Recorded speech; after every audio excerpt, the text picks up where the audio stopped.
our biomedical applications. So first, let's understand that what is the nano domain and what are their significance. So based on the IUPAC definitions, that nanomaterial is classified that has this that has size from 1 to 100 nanometer. So if this particle size is from 1 to 100 nanometer, so in that case we can say, okay, this is the nanomaterials. So and if we compare what is the size as compared to, we have the watermelon, and from the watermelon to the nanomaterials, you can see here, this is the diameter is about this 10 centimeter. And based on that watermelon, if you just consider here the nanomaterial, so that is, so from here, so maybe 7 or 8 times, 10 to the power 7 or 8 times smaller than this water's melon size. So in nanomaterials, we have the different kinds of nanomaterials. So now let's understand what are the different classifications of nanomaterials. So based on this nanomaterials size, we have different classifications. For example, we have zero-dimensional nanomaterials, or maybe we can say here is the 0D material, 0D nanomaterials. So in this particular case, we have those nanoparticles. We have the fluorine is other 0D nanomaterials. Here 0D materials, if you see, take the example of, maybe just take the example of, so if we have the example of AU nanoparticles, or maybe if we have the silver nanoparticles. So in that case, so these are the zero-dimensional nanomaterials. And if you take the example of quantum, QUANT, quantum dot. So quantum dots are quantum dots, quantum dots are zero-dimensional nanomaterials. And the second classification is about the one-dimensional nanomaterials, and we can write is the 1D material. So here the 1D material has example, for example, nanotube. So we can take the example of this single wall nanotubes or the multi-wall nanotube. So these are the example of 1D nanomaterials. So here the classification is based on the confinement of the electron in that dimension is called that dimensional. For example, in the zero dimensional, the electron or the particle is confined in the very tiny space, and that's why this is called the zero dimension. However, here in the one dimensional nanomaterials, you are confining the particles or the electrons in one dimension. For example, you have the nanotubes. So you have the nanotubes here, right? So you are confining that electron in this particular length of the nanotube. So if you have the very, suppose you have the nanotubes there. So if you have this long, or maybe you have the shorter one. So you are confining that nanotube electron in that particular length, or maybe you can just consider this is the kind of the confinement of electron in 1D box, right? So we studies quantum mechanics, where we understand as the confinement of the particle in 1D box from dimension is from 0 to A, and here is the is 0, and at this place the potential energy is infinite there, and the potential energy is infinite there. So based on that, we are confining electron from here to there, or maybe the length of the nanotube, and that's why this is called the one-dimensional nanomaterials. In two-dimensional nanomaterials, if we take an example of graphene is two-dimensional nanomaterials. Well, if we have two-dimensional nanomaterials where we are confining electron in, maybe I should write this one is length and breadth, because this is two-dimensional materials, right? So based on that, we are confining the electrons in that state there, and that's why this is called those two-dimensional nanomaterials. So example is nano sheet, nano layers. So these are those two-dimensional nanomaterials. What about the three-dimensional nanomaterials? Suppose we have graphene, that single layer graphene is this two-dimensional nanomaterials. And if we stack together the graphene, maybe the multi-layer of graphene, so in that case, we will have three-dimensional nanomaterials. And most important kind of the three-dimensional nanomaterials is you can see is the three-dimensional graphene.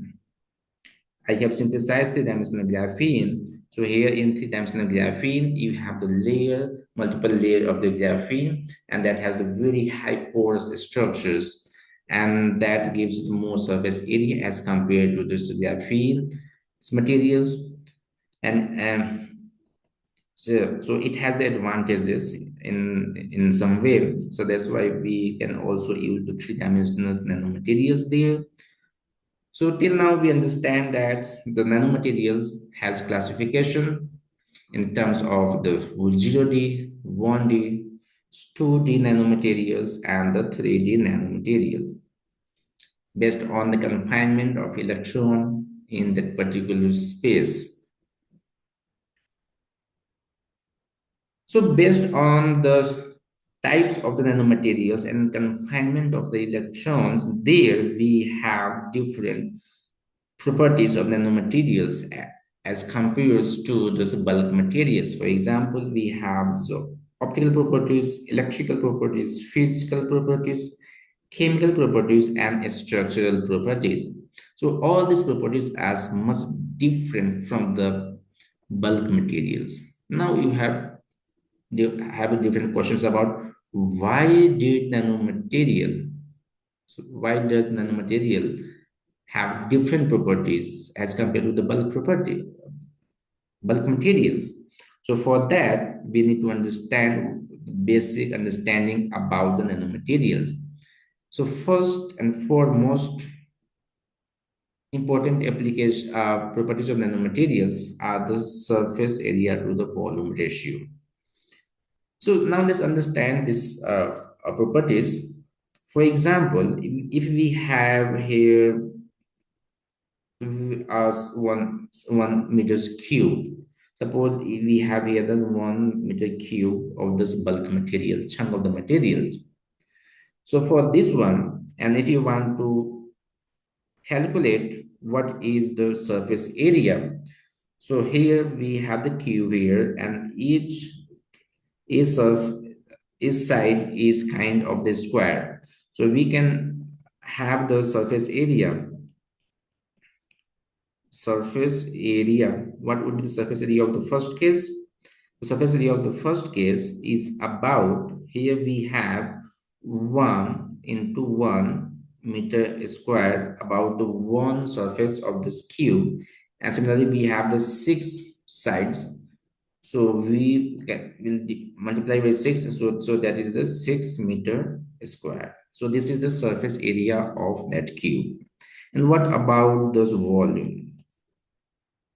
Volume of this cube is whatever the volume of the cube is 1 into 1 into 1, and so that becomes 1 meters cube.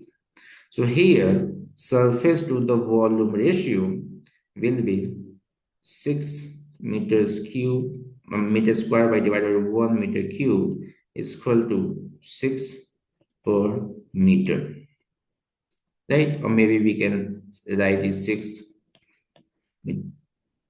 per meter inverse. So this is the surface area in the first case.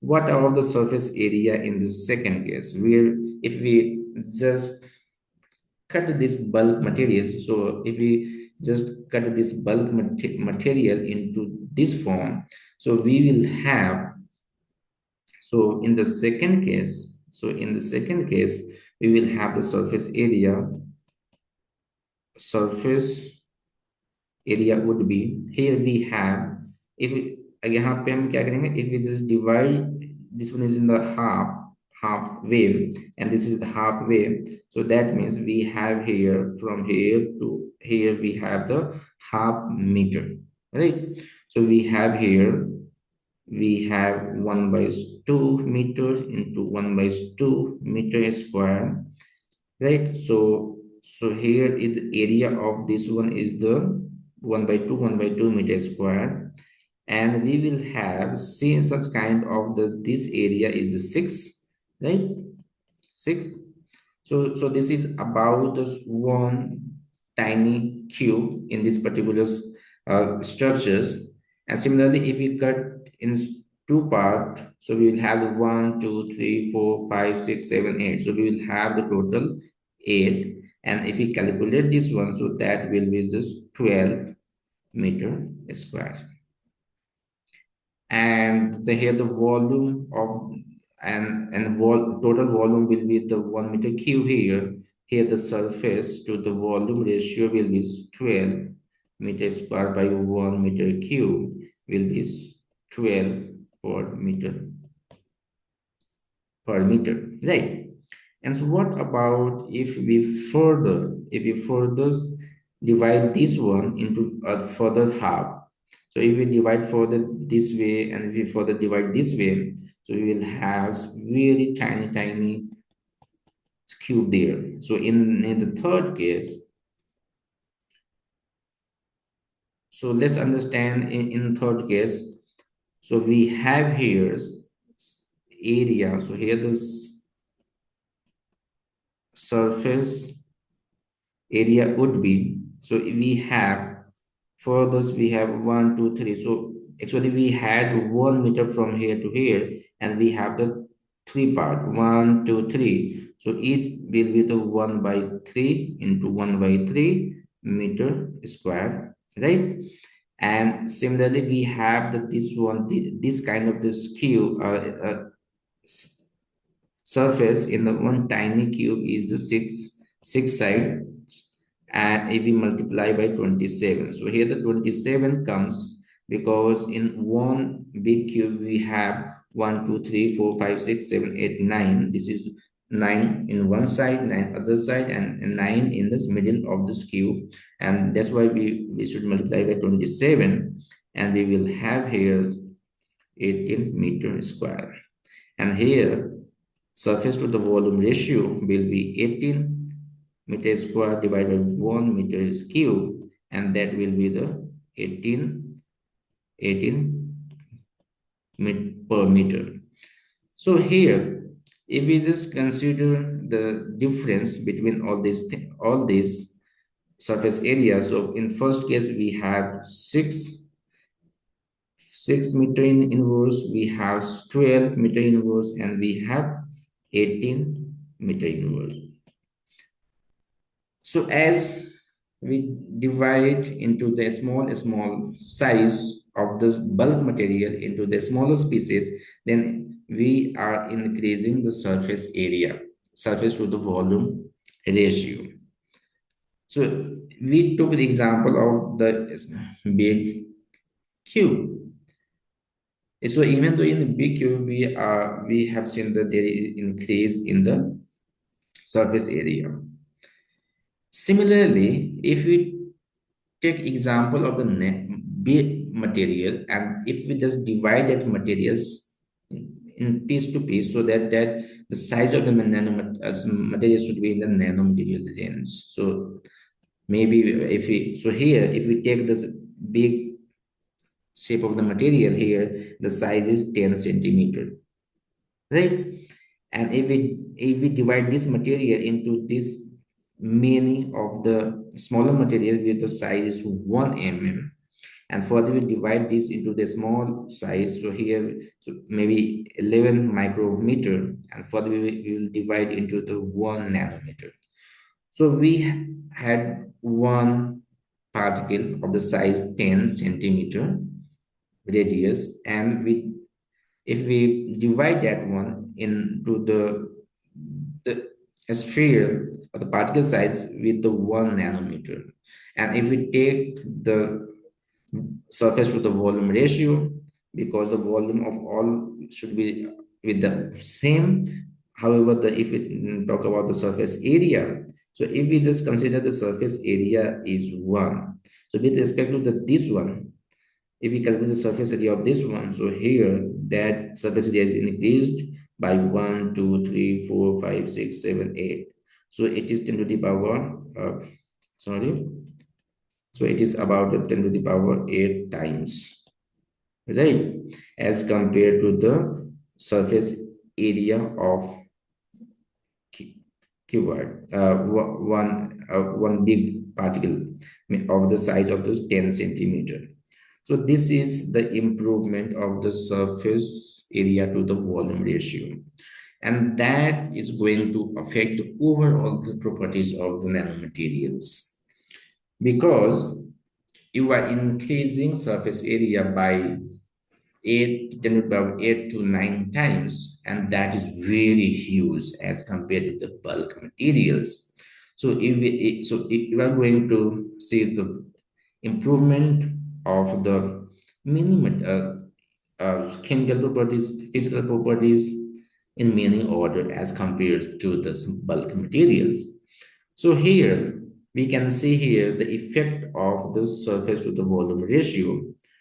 So here wine will be lower at that very low temperature, that will melt and melts very fast, right? So here it happens that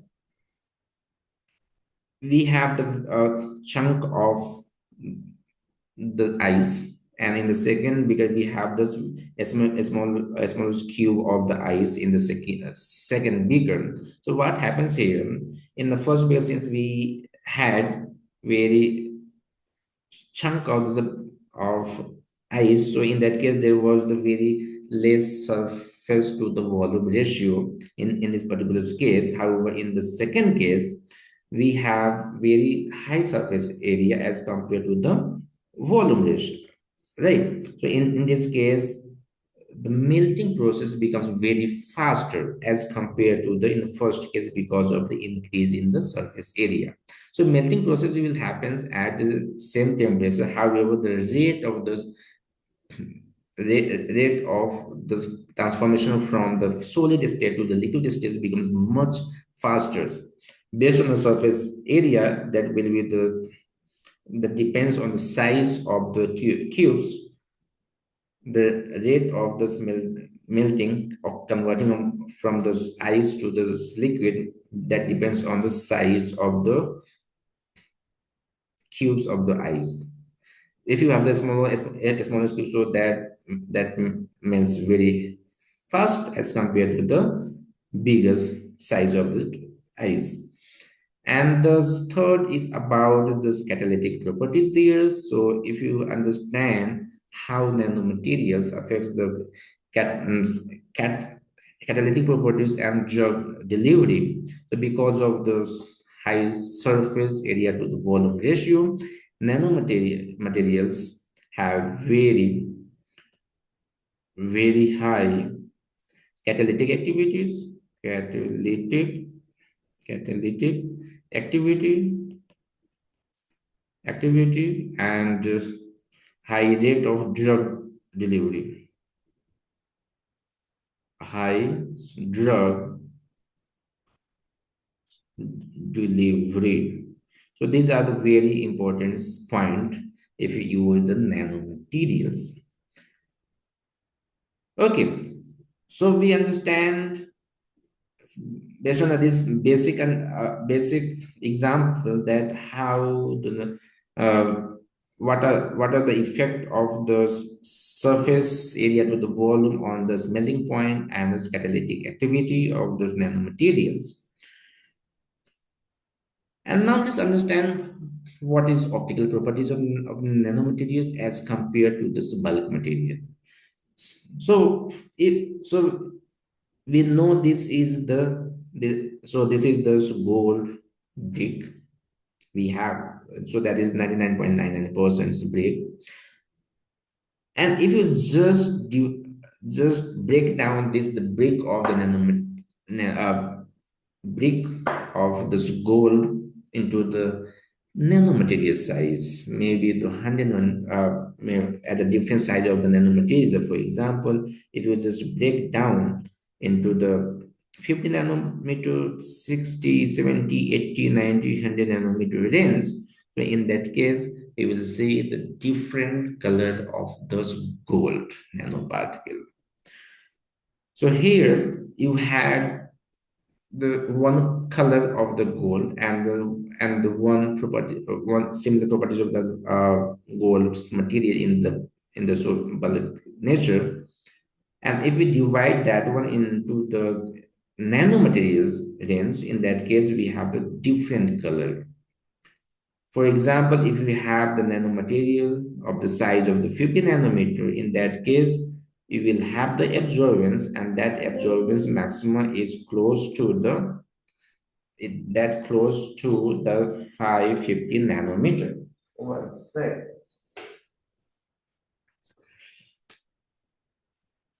And if you have the nanomaterial that the size is 60 nanometer, in this case, you have the different colors. And if you have the nanomaterial size is 80, so you will have this kind, so the absorptions that shows at approximately 570 nanometers as compared to the 550 nanometer. So as the size of the nanomaterials increases, so you are seeing that there is a shift of the lambda max from left to the right, right? So here there is a shift from the lower wavelength to the higher wavelength if you increase the diameter or the size of the nanomaterials.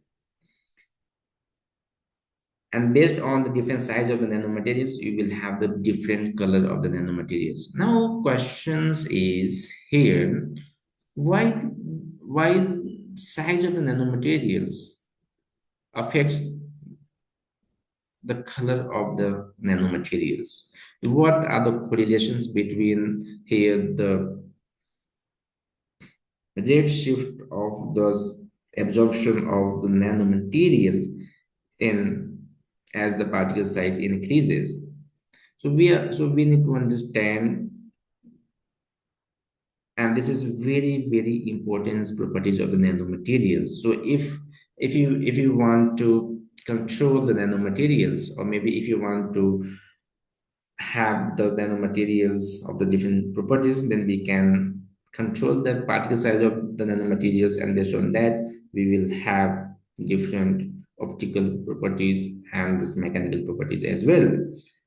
So if you want to understand this kind of the rate shifting or the different color of the nanomaterials, we need to understand with this band gap and the confinement of the electrons. So now let's understand first is that, so first you have, in particular case, we had this gold brick. So based on these examples, we had this gold brick. So we had gold brick here, and we have valence band and this conduction band. And so in this metallic form, we have, so there is the overlapping valence band and the conduction band, and that's why there is the free electron movement in the conduction band at the room temperature, and that shows the conductivity of that metallic form. However, so that was in this bulk metal. And if we decrease the particle size and break down as a bulk metal into the smaller case, a particle size, in that case, we have this kind of this gap between this valence band and this conduction band. So there is the increase in this energy gap between the valence band and this conduction band.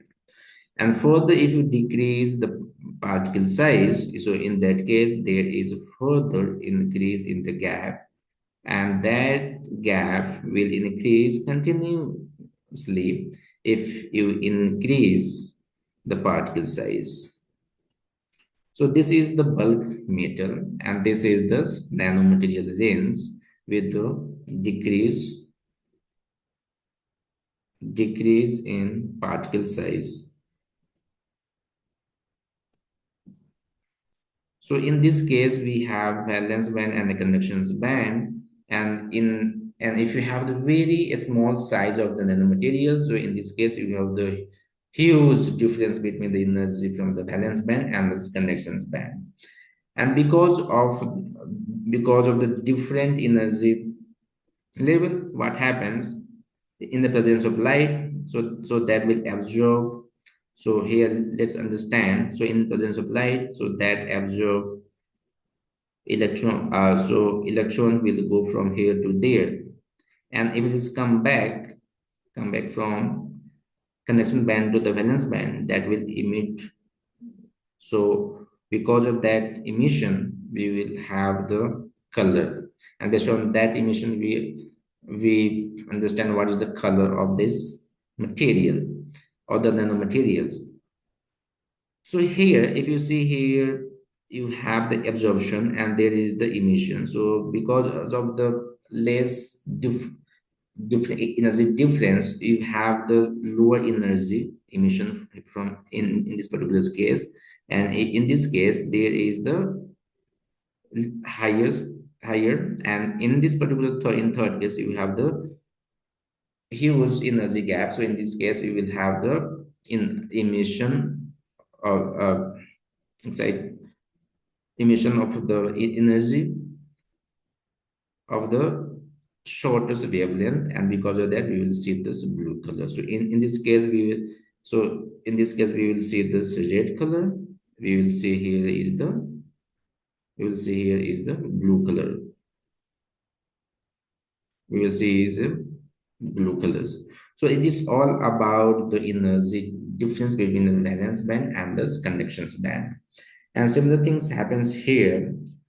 And so in this case, if you want to understand the lambda and the absorbance of mu, so in this case you have the so if you have this big particle size, so in this case, so that it has the emission at the higher wavelength. So you will have the emission at the higher wavelength, right? So this is for the red, right? And so in this case, you will have the intermediate kind of things. So you will have intermediate.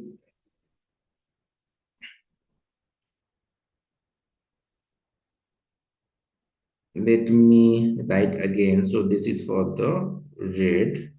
And if you have the intermediate kind of things, and you have,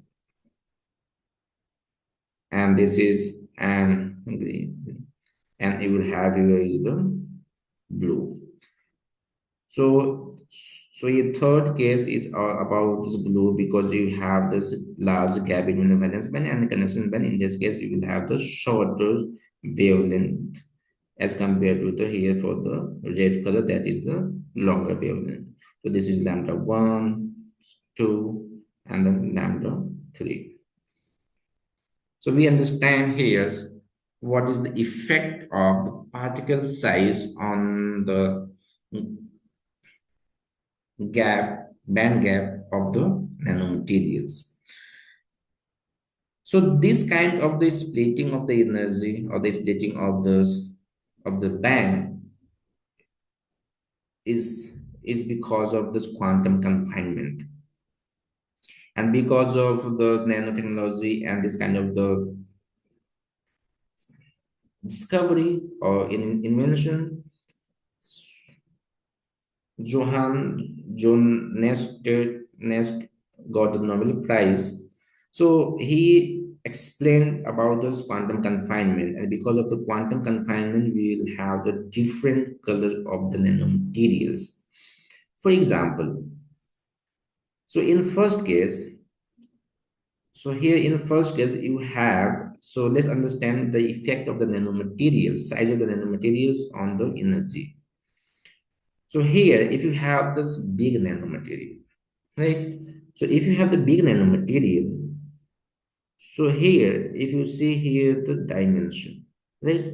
So here you will see the dimension, and that is the confinement of electron or the particle in that particular dimension. So here we have the diameter, maybe here the diameter is d1, and that is close to maybe the 80 nanometer, and this is close to, so this dimension maybe close is less than to maybe less than 10 or maybe close to the 10 nanometer. So if you have this big nanomaterial close to the 100 nanometer range, so in that case there is confinement of the electron in that particular range. However, in this case, if you decrease the confinement, so in this case you are confining the particle with the short, so you have the shorter wavelength, right? So you have this wavelength from here to here, and in this, if you have the small particle, in that case you have the very short wavelength, and that short wavelength that confines in the small particle. And because of this confinement of the electron, so we can explain this confinement of electrons from the quantum mechanics. And so because of this confinement of the electrons, this kind of those materials shows fluorescence. So confinement of electrons happens. So we have, suppose we have, this is wall, this from the quantum mechanics. So we have confined this one into the this kind of the D, right? So this is the confinement of those particles of the electrons in this particular size of the nanomaterials. And if we confine this one, so based on the confinement we have from the quantum mechanics, so here the energy is associated. Here is n squared h squared by 8 ma squared. So if we just understand the confinement of electron or the particle in the 1D box, here if we took the example of the 1D box, in this case, here the confinement is depends on the size of here d is equal is a. So here, if we decrease a values or the confinement length, what happens? So here e 1 by a square, and if we decrease the dimension, you will in, so there is increase in the energy, and because of that energy, if that increase energy, we have sc by lambda. So if we increase energy, in that case there is the decrease in the wavelength, and that is happening in this case. And because of this confinement, we have this valence band and the conduction band. And if there is the excitation of electrons happens from the valence band to this conduction band, so we have the electron here. And if that comes to this ground state, in that case, there is the emissions happens. And and this phenomenon is called fluorescence. Fluorescence. So this is called the fluorescence or emission here, and this is absorption. Absorption. So based on the different size of the nanomaterials, so this emissions energy is different. And based on that, we see the different color of the nanomaterials, maybe the reds, yellows, green, or this blue color of the nanomaterials. And this kind of colors we explain based on this quantum confinement from the quantum mechanics. As I explained earlier, that so if we confine this particle in 1D box where we have the dimensions of the 1D box from 0 to a, and this is the kind of this quantum well where we have the boundary. So we have put particles in this boundary so that at this particular point there is the potential energy is infinite. Here, the inside of this confinement well, we have the potential energy zero. So if we have the electron there, or the particle, so in that case, this cannot go the infinite energy of the potential energy and come out from this quantum well. So here the electron of the particles cannot come out from this well of confinement. And similar things happens from outside is cannot go inside. So there is the confinement of this particle in that box. So based on that box, and if we have this wavelength or particle has the dual characters, that is the electromagnetic wave has a dual characters particle and the wave nature.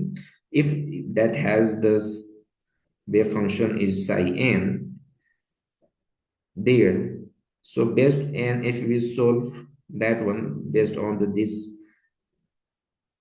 boundary condition, v is equal to 0, v is equal to 0, and v is equal to infinite, and if we solve this one using the Schrodinger equation, we will have this one energy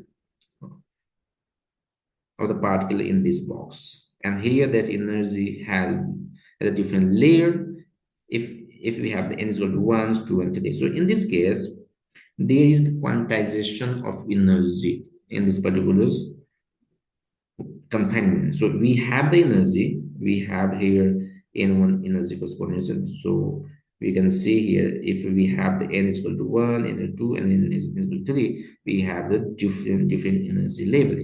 So here the energy is not continuous, but it is the quantization or the discrete energy level of this particle in this box. So similar things happens if we confine the electron or particle in 0D, 1D, 2D, and 3D in nanomaterials. In that case, we will have the quantization or the discrete energy level. And if we take the example of the 0D, if we take here example of 0D, so in 0D case, we have the quantization of the electron energy. So this is the energy 1, 2, 3, and 4. So there is the increase of energy from one level to others levels. So ground state to the higher energy state in the 0D because of the confinement of electron in very, very tiny space. So here this is the discrete energy level. However, this is the example of 1D. For example, this is the example of maybe you can take example of CNT. So the CNT is the example of those 1D nanomaterials, and this is the example of 2D material. So you can take the example of the nano sheet, or maybe the graphene. Graphene is also this 2D materials. So you have the energy level here, and that energy, so here you have the one level of energy, and this is this one level of energy, second level of energy, and third level of energy. And if you see the difference but from here to here, so there is the discrete energy level from one level to the other's level. However, here, if you see the energy level in one case, second case, third case, and fourth case. So if you go from here to there, so you have the same energy level. And if you go from here to there, so you have the same energy level from one level to the others levels. So there is, so from one level, E1 to the E2, so E1 has some kind of energy, and until the E2, you have the same energy level. So there is kind of the continuous kind of energy, and there is addition of energy in E1, E2, and E3 with the same addition of the energy from this one, this one, this one, this one, at this particular state of energy at a different level, at the different n values. So this is all about the quantum mechanics and confinement of the electrons or the particles in different nanomaterial shape and sizes. So now let's understand what are the effects of the quantum mechanics or the confinement of electrons. So first understand The first effect of this quantum confinement is the increased band gap. As we understand, even though if we consider the example of 1D box, and if we have n is equal to n square, h squared by 8 ma squared. So here, if we have a is the confinement length in 1D box, and if a value decreases, in that case, this value will increases. So there will increase in the band gap from bulk of the material to. So if we have this quantum confinement and decrease in the size, we are going to see the change and increase in this band gap. So here is the EG1, EG2, EG3. And so this is the decrease in the decrease size in these particular directions. So in this case, we will see that there is increase in the band gap. And the second point is the discrete energy level. So because of this quantum confinement, we have seen that there is the confinement of electron even though in the 1D box. And for example, in the 1D box, we have the N1, we have N2, and we have N3. Have energy 3. So there is the ground state, second state, higher state, and ground state first, higher state, and the second higher state. And so in this case, we have seen that there is the kind of the discrete energy level. So there is no such kind of the continuous energy level from one level to the higher level, and that makes the discrete energy level. And we have seen for this 1D 0D, we have the energy level, we have the density of a state. So in this case, we have the discrete energy level from E1 to E2, E to the if you increase the energy and if the density of the state, so there is the discrete energy level from one level to the other level. So that is the and that has the important applications based on the test in discrete energy level. And the third important effect of the quantum confinement is about enhanced exciton binding energy. Let's understand what is the exciton's binding energy. Suppose if we have some kind of the molecule. So that molecule, if we have molecules and in that same kind connecting molecule, so in that case has the valence band. So we have the valence band there, and we have the conduction band there. And if you give the photon, so there is the excitation happens. So electrons will be there, and there will be the hole present there. So here, that gap from the valence band to the conduction band is called band gap. So that energy gap is called band gap. However, there will be the attractive force happens between the E minus and the H plus electron and hole. So what happens? There may be the chance that if there is such kind of those defects present there, so it will come here and will also go there, and there is the combination of the electron and hole, and that is called exciton. Right. And based on that excitons, that defects level, if you see that energy gap between the excitons to the conduction band, and that energy gap is called the exciton binding energy. So that difference is called excitons binding energy. And based on that binding energy, we will have the different important applications. For example, if we have the strong exciton binding energy, so that shows the stronger light matter interactions, and because of that we have the efficient light emissions. And based on the efficient light emissions, we can use that materials in photoelectronics applications. So these are the very important consequences of this quantum confinement. So quantum confinements, what it does, so it increases band gap of this nanomaterials or the quantum dot. It it causes discrete energy level in this quantum dot or the nanomaterials, and it and based on that this discrete energy level and the excitation binding energy, and if we have the high excitation binding energy, that means it has efficient light emissions. And based on that properties, we can use that polymer materials or maybe semiconductor materials for optoelectronics applications. Okay, so let's now understand what are the applications of the nanomaterials. So till now, we understand what is nanomaterials, what is the range of nanomaterials, and what are those properties. The first properties is we till now we understand properties. For example, we understand one is the nanomaterials and its range. Second, we understand its properties in the terms of the surface area to volume ratio.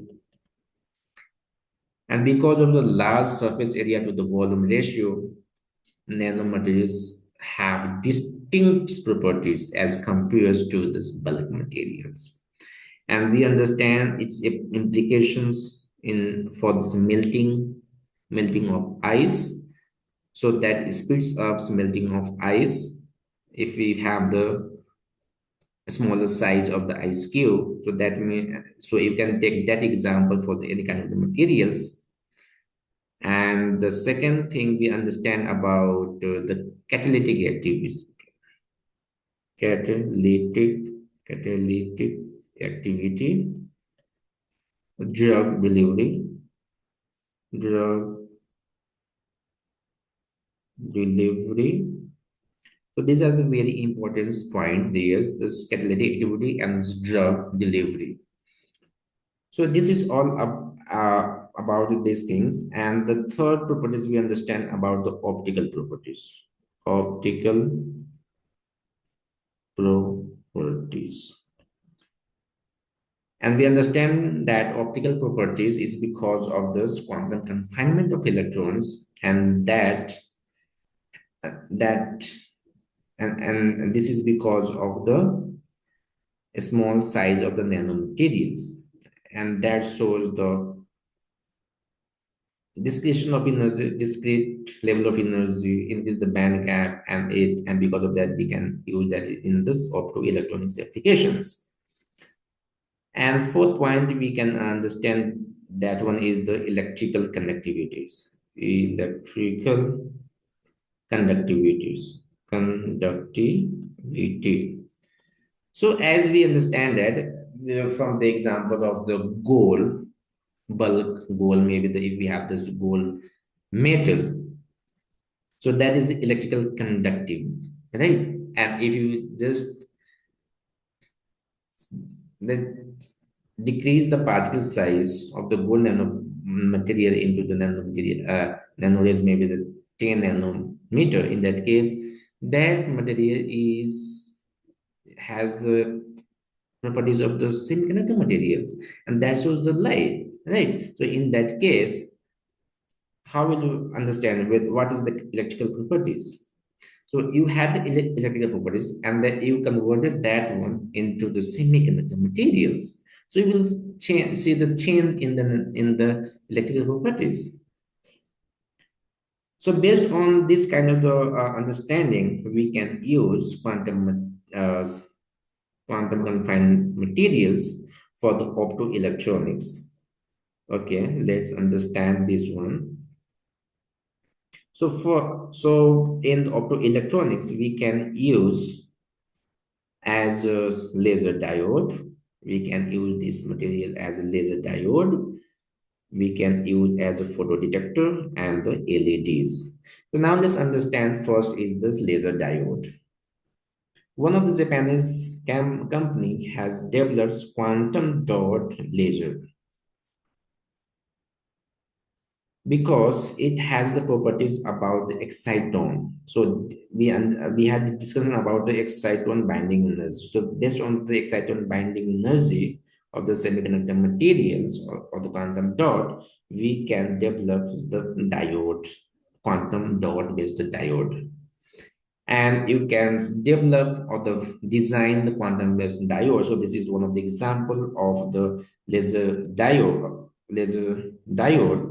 and that is based on the here we have the quantum dot gain layer, and so in this layer they have used quantum dot materials as a gain layers for those laser diode applications. And if you want to learn in more details how will you design as a electronics engineer or maybe the computer science field, you can look this reference and you can learn more details how these materials they have developed in this laser diode for your understanding. And the other example of the optoelectronics applications is kind of this photodetector. Since quantum dot materials as the light sensitive and it has absorptions in the different regions that depends on the particle size. You can either increase or decrease the energy gap between the valence band and the conduction band, and based on that, that material can absorb electromagnetic radiation at different regions, maybe UV, visual, and maybe the in near IR or maybe near IR range. So using that optical activity of the nanomaterials and the quantum dot, we can develop the photodetector. So these photodetectors, so quantum dot kind of the materials can be used here in the different range of the electromagnetic radiation in the X-rays, UV, visual lens, printed quantum dot photodetectors, and in the near IR range. So you can go there and read in more details about how which kind of quantum dots are used in the different photodetectors. So if you just go there and read in more details about the fabrication, designing of the photo detectors, if you was interested in particular application. One of those example of the photodetector is near IR detector.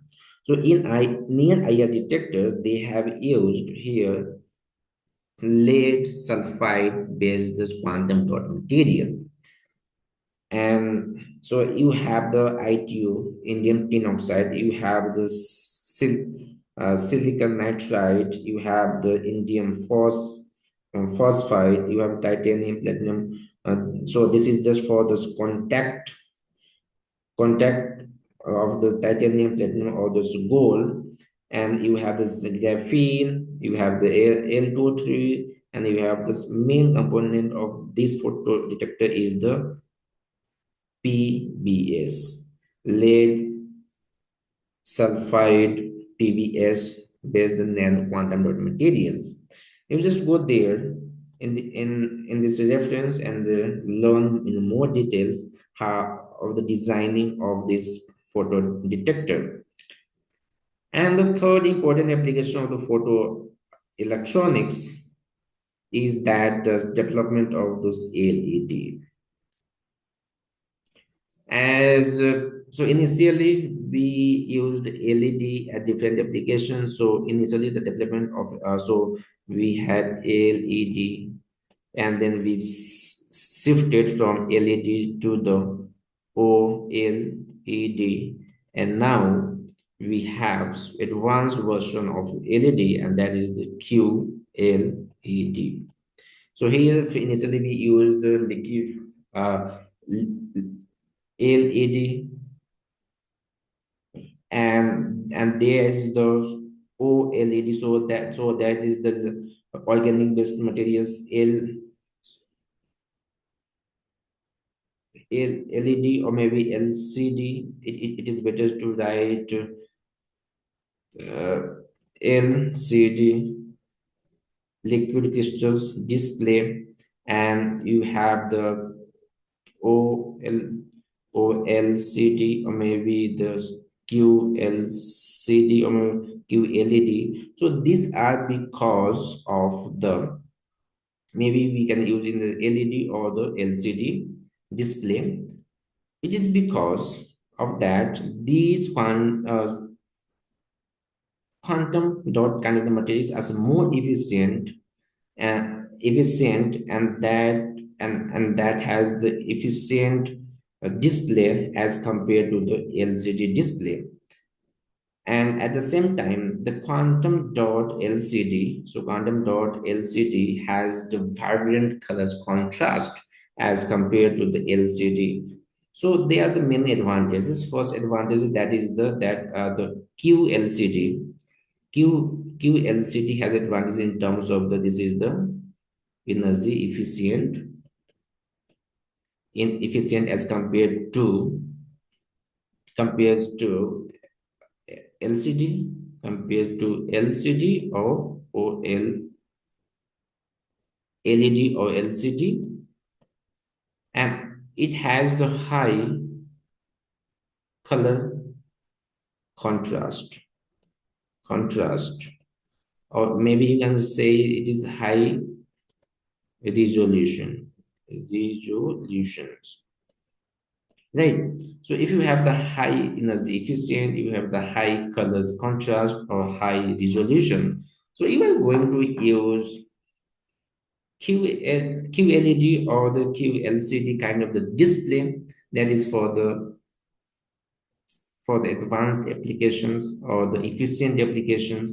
So if you just go there and learn more details about how quantum dot display works and how the LCD display works. So I'm just leaving to you to go home and learn in more details about this kind of the display. Okay, so apart from this photoelectronics application, we can use quantum dot materials and nanomaterials in this bioimaging and this biomedical applications. For example, in the bioimaging and the biosensing applications. So we can use these materials because this quantum dot materials has bright and this stable fluorescence behavior, and it has a narrow emission spectra and is resistant to this photo bleaching. It may be the new terminology to you, that is photo bleaching. So photo bleaching means, suppose you have developed some device or maybe the sensor or the materials. So the longer exposure of that materials in to the photons maybe degrade your materials. So the degradation of damage of materials for the prolonged exposure in the sunlight is called photo bleaching. So quantum dot based materials are the photo bleaching resistant. So because of three advantages, these materials are useful in the bioimaging and the biosensing applications. So we have this quantum dot material here. So we can target our DNA, we can target our antibody, we can target our lectin, we can target our aptamer or avidin. And so we specifically target different entities in our body, and based on that, we can have this bioimaging. For example, someone has cancer, and we don't know which part of the body the cancer cell is there. So, and this particular cell we don't know. So, what doctor does, they will give you they will give patient the injection of the some such kind of the medicine which had the fluorescence behavior. So you can take the quantum-based medicines.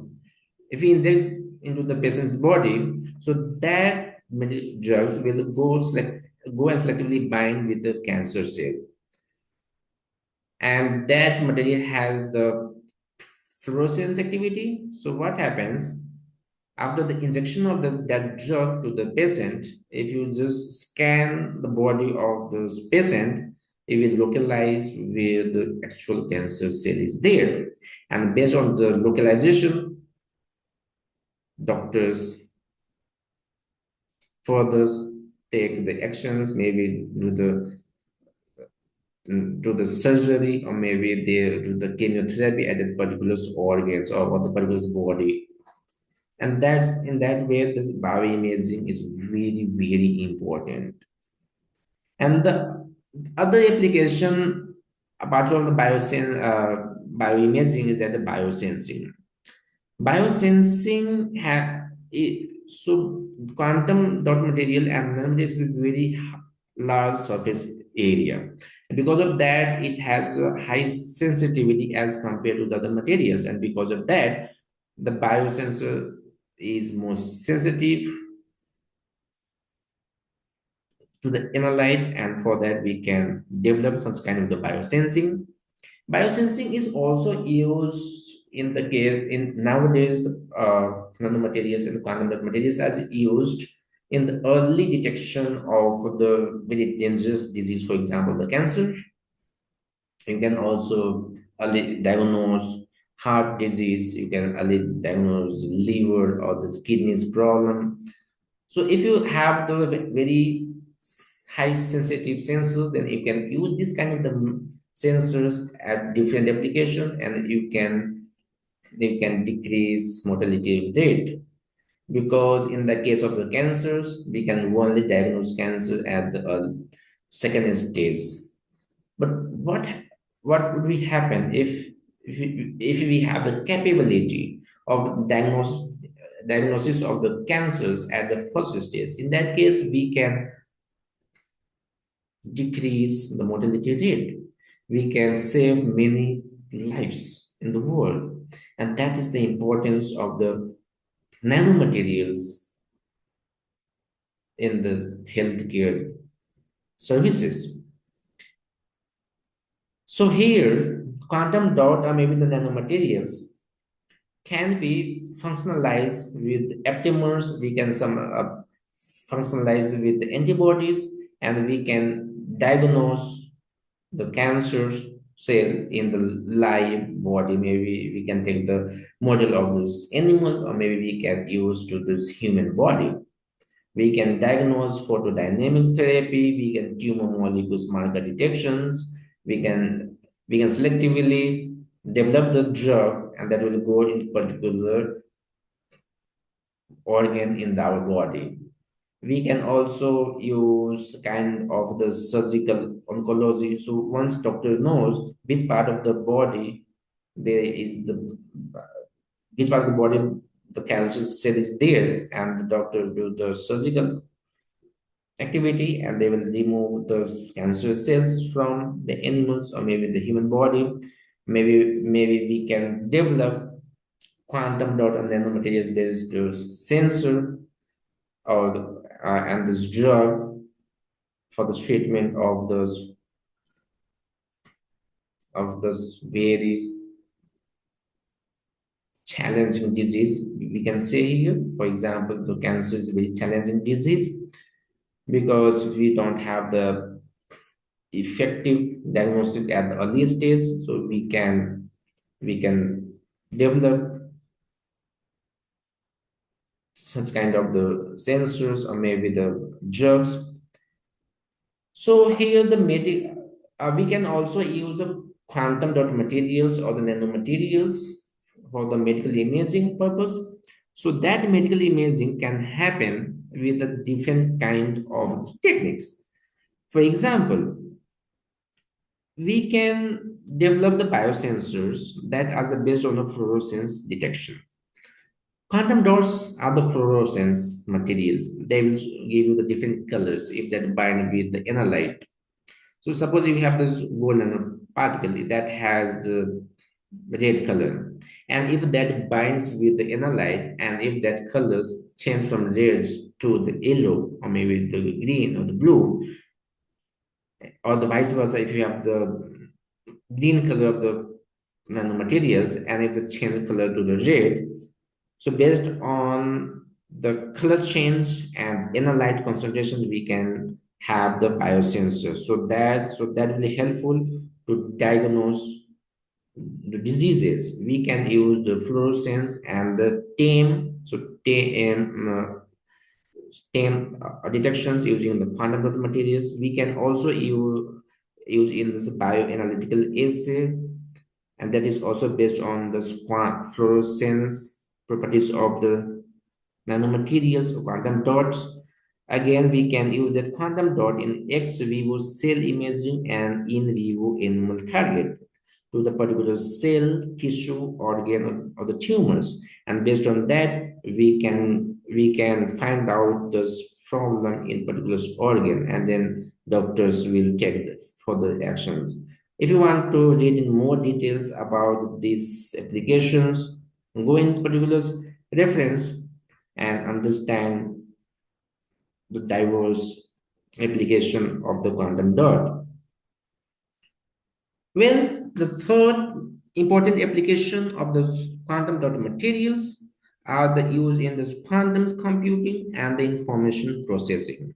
For example, quantum dot materials can be used as this building block for this quantum computing and the information processing, because these are the suitable for this encoding and manipulating quantum information due to the discrete energy level, as we understand about how the quantum confinement leads to the discrete energy level in that quantum dot materials and long coherence time. And because of this discrete energy level, it can be used as qubits. That is the fundamental units of this quantum information. And therefore, it can be used for the development of the scalable and this fault tolerance quantum computer. So these are the very important applications of this quantum dot materials. Now let's understand the others very important properties of this quantum dot or the nanomaterials, and that is this tunneling. So tunneling is the very important application. So based on suppose this is the hill, and we are point A, and we want to go to this point B. So the based on classical mechanics, we need to cross all the way of the hilly areas, and then we'll go from point A to the point B. However, based on this quantum mechanics, we can find some way to go between the hill, and that so the passing from point A to the point B, point within by the hill, is called kind of the quantum tunneling. And we can take the example about this quantum tunneling is that you might watch Hollywood movies, or maybe you recently watched a straight to movie where भूतनी क्या करती है, she has the capabilities to pass from one part to the other part of the rock.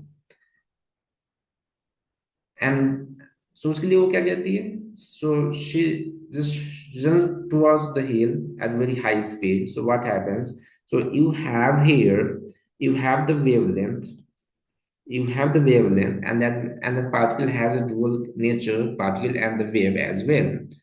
So if you run with enough speed in And if you have your speed is close to the speed of the light, in that case it becomes energy, right? So you are the particle, and if you run as the speed of the light, in that case you will be in the unit energy, and you can pass through that in hindrance, and that is this tunneling from passing from here to there.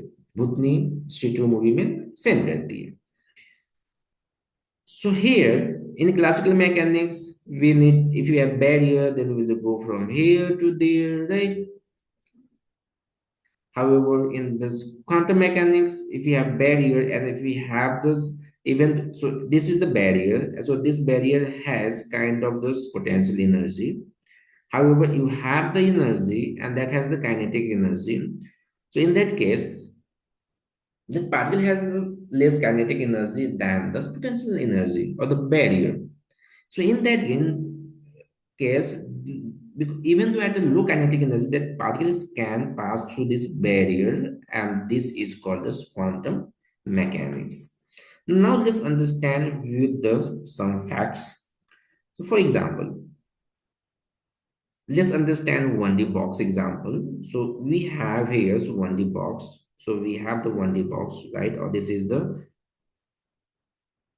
our potential energy. Let's understand this difference is our the potential energy, and this kind of the particle has the wave characters, and because of its dual nature, it has the kinetic energy is the much less as compared to the potential energy of this barrier, where at this point these are the v is infinite. So here at v is equal to 0, the potential energy is infinite, and here as well potential energy is infinite, and here within the veil the potential energy is 0, right? So based on that, if we consider, so even though if we have here very high, and if you want to go from here to there, what happens, this wave of the wave functions can transmit from here to there. So what you will see here is that,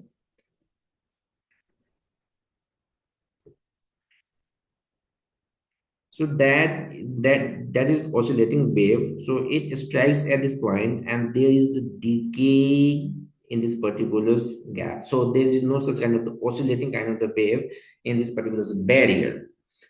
And once it comes out, that is oscillating wave, right? So so based on this kind of the understanding, we can have this tunneling capability of this wave, and that is defined by the wave. Here is calling us wave, or psi 3 square by the psi 1 square, where the psi square is the representation of the density of a state, that is the density of a state, right? So based on that wave function square, we will know what is the density of a state of the passing of the wave from left side to the right side. That is defined as the wave function of the psi 3 square by psi 1 square. And based on that, we will have here total, that is the fraction.